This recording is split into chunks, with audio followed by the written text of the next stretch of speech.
So how do we recognize that in our politics and use that to knit together some alliances? So I'll stop asking questions and see what you want to talk about.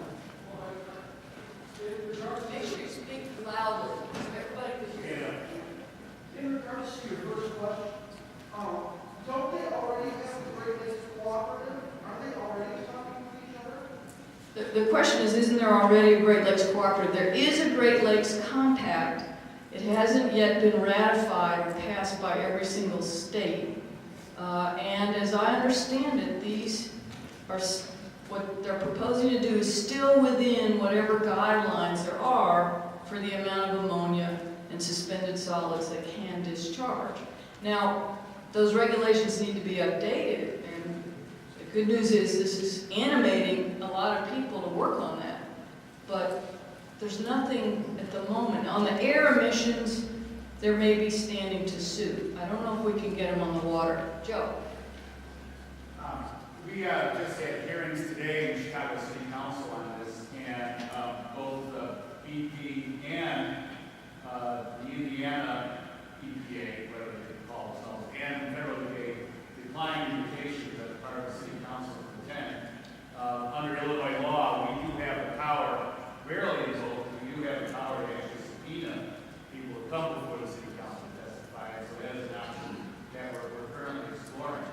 But in any case, this is the first time since the Clean Water Act that a company has been given permission to increase the amount of pollutants being put into Lake Michigan. And I'm not certain whether the EPA was under any obligation necessarily to issue a permit. I mean, it's clearly within whatever standards there are, but I don't know. I'm not certain whether they actually have the obligation to do so. And I think it does bring up another issue that is important to every one of us here, and that is the fact that the Environmental Protection Agency is no longer, under the Bush administration, carrying out its charge of protecting the environment. So I think there's an issue that affects not just those of us who are bordering Lake Michigan, but anyone in this country. That we need to have a change in administration is that we once again have an environmental protection agency who doesn't believe that their responsibility is to protect big business, but their responsibility is to protect the environment.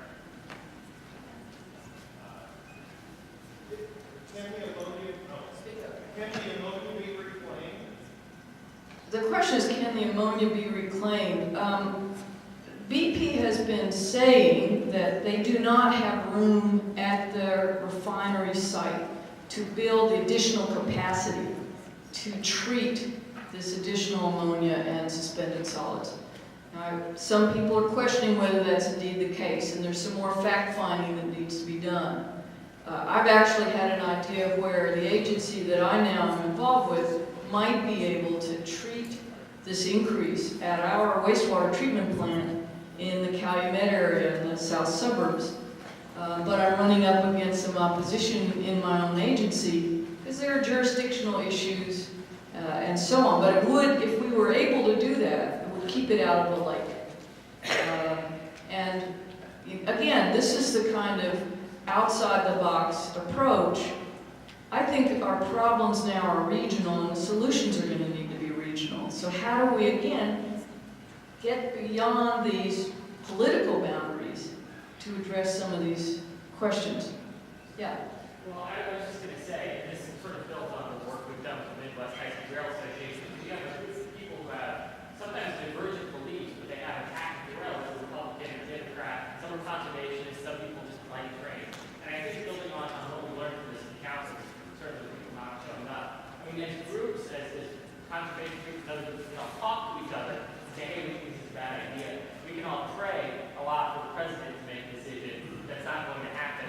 Or we can come up with a specific legislative, or whether it's through municipal or state legislature, especially if you're in Illinois, the state legislature during this session, definitely. Come up with a specific requirement that we have to develop a policy change we want now, and use this as building as a starting step for that to build a new Clean Water Act for the region. And I think that definitely can happen if we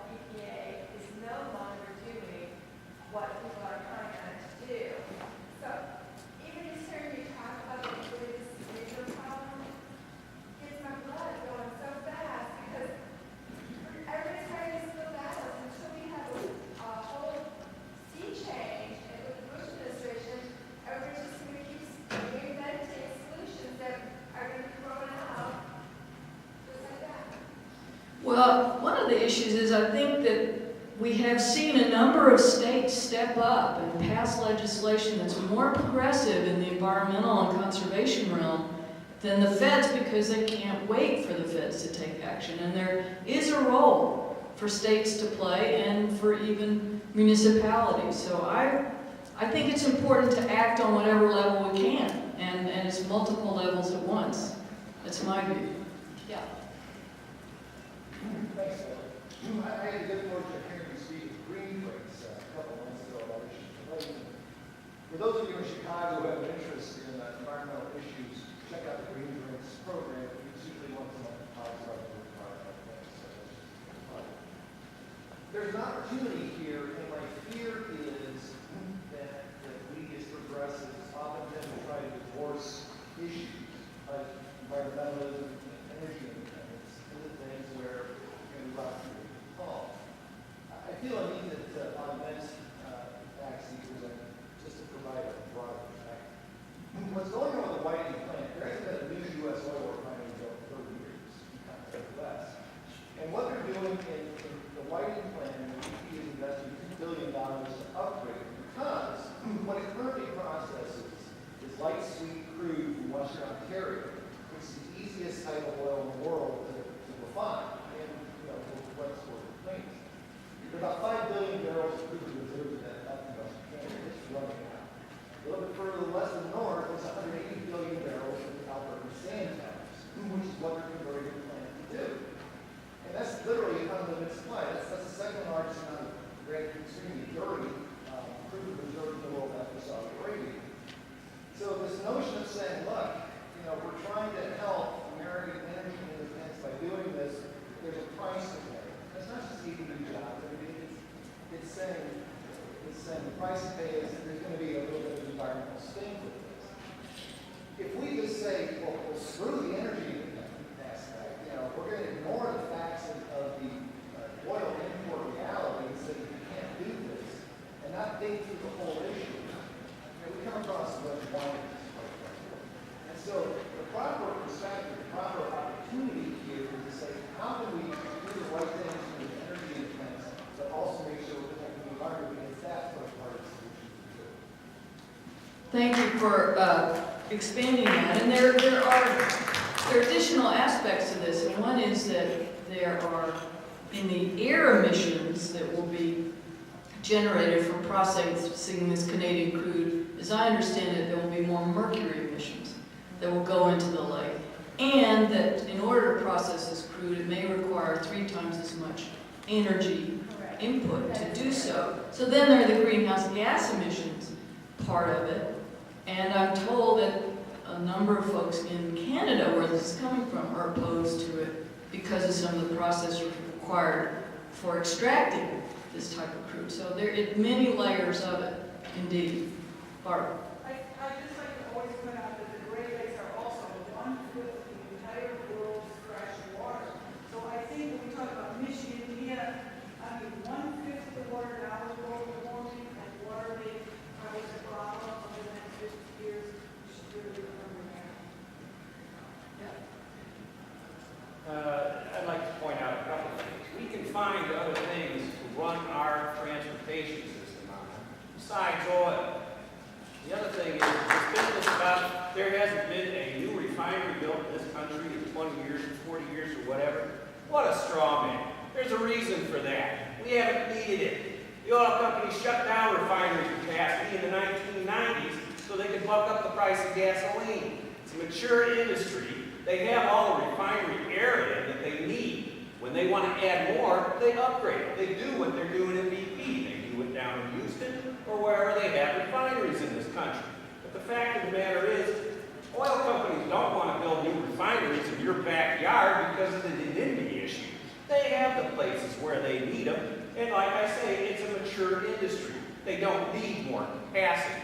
And whenever they want to upgrade something, they build it where they have it. That's where the transportation hubs are. They don't need to build a new refinery out in the western suburbs of Chicago or somewhere like that. That's a completely false argument. Straw man. We don't need to build new refineries. Because you're repeating the same stuff that George Bush repeats. We haven't built a new All right, refinery. let me